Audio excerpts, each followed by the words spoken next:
Deni bagi Di meleno solimais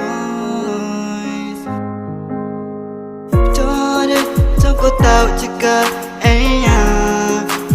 ngu ne ba ba chore choko tao chika anh ngu ne ba ba chore choko tao chika anh ngu ne ba ba chore choko tao chika anh ngu ne ba ba chore choko tao chika anh ngu ne ba inya na chika mẹ chị va ba chore choko tao chika anh ngu ne ba inya na chika mẹ chị va inya na chika mẹ chị tao cũng na ba chare ngmang ba chore inya na chika mẹ chị va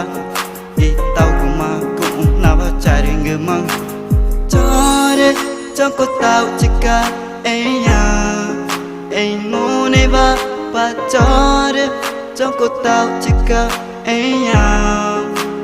ngu ne ba ba chore choko tao chika anh ngu ne ba ba chore choko tao chika anh ngu ne ba ba chore choko tao chika anh ngu ne ba inya na chika mẹ chị va ba chore choko tao chika anh ngu ne ba inya na chika mẹ chị va inya na chika mẹ chị tao cũng na ba chare ngmang ba chore inya na chika mẹ chị va i tao cũng na ba chare ngmang chore choko tao chika anh ngu ne ba ba chore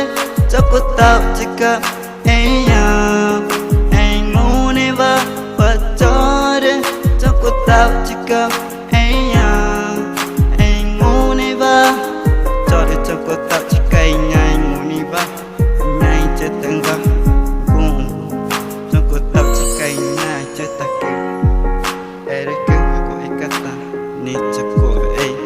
nhai chết ta cứ choko tao chika anh ngu ne ba chore choko tao chika anh ngu ne ba ba chore choko tao chika anh ngu ne ba chamani deni bagi ach produções.